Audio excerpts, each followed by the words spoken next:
Alors, on a souhaité justement dans ce contexte revenir sur le fonds I et sa co-construction, parce que Adrien et Marielle ont bien expliqué que c'est un dispositif collectif. Qui dit dispositif collectif dit parfois peut-être complexité, mais en même temps force et renforcement.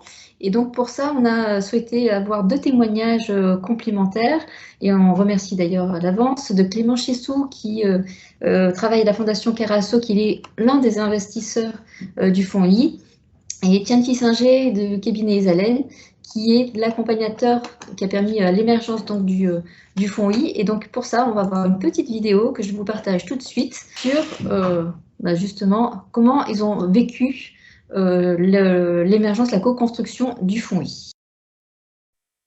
Bonjour à toutes et à tous, Clément Chessou, je suis responsable de programme à la Fondation Daniel et Nina Carasso et directement impliqué dans le pilotage du fonds I. Le fonds I, ça a été un chantier de longue haleine, un chantier complexe qui répond à une ambition structurante forte. Et la réussite qu'on connaît aujourd'hui, qui nous amène là où nous en sommes, elle n'a été rendue possible que grâce à la détermination et à l'engagement d'un collectif réuni autour d'une vision à la fois claire et partagée. On est parti d'une compréhension commune des besoins qui a permis de générer une véritable cohésion.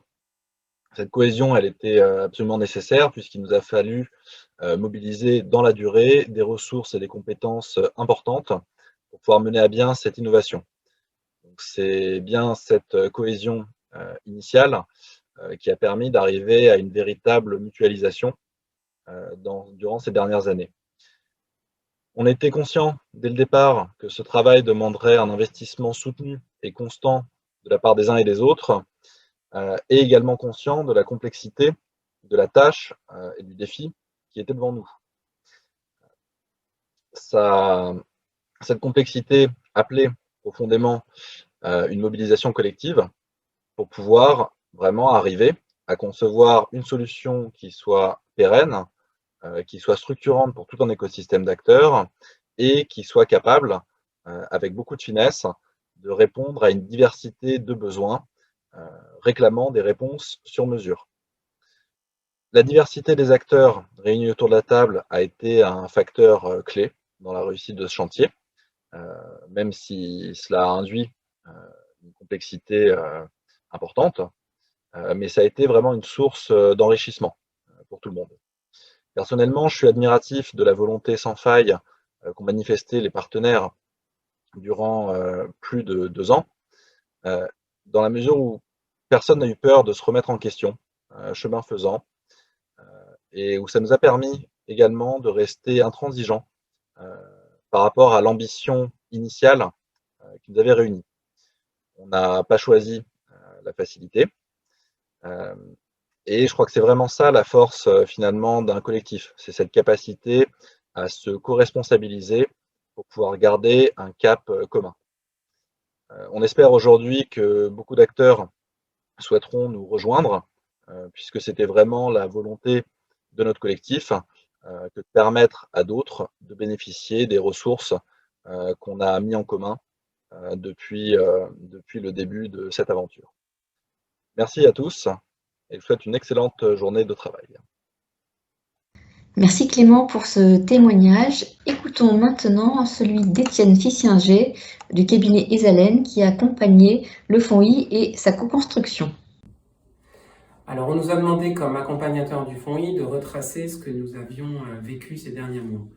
Pour y répondre, je voudrais insister peut-être en premier point sur 3 caractéristiques importantes du fonds I.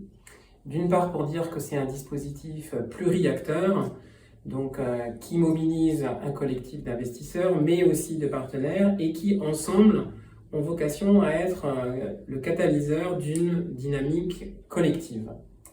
Mais au-delà d'être un dispositif pluri-acteur, ce fonds I, c'est aussi un dispositif pluripartenarial, en ce sens que les investisseurs et ceux qui sont mobilisés dans ce projet sont, à travers l'avance remboursable, des partenaires des porteurs de projets.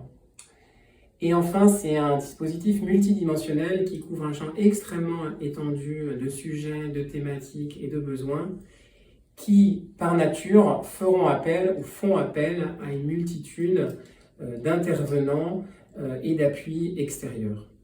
Alors évidemment, et c'est le deuxième point, un tel dispositif suscite des difficultés spécifiques d'accompagnement. Et je voudrais en citer au moins 3.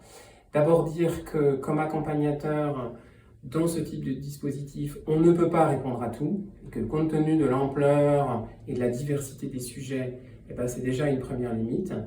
La deuxième, c'est de dire qu'on ne peut pas faire tout seul, et qu'il faut pouvoir travailler en partenariat, en lien, en coopération, en délégation avec un certain nombre d'acteurs. Et enfin, troisièmement, pour dire qu'on n'épuise pas tous les sujets et il faut accepter parfois de se donner du temps, de s'inscrire dans un horizon temporel assez long et de donner au sujet un temps de maturité, de maturation suffisant. Voilà. Alors ça peut paraître paradoxal de le dire, mais c'est le mot de conclusion.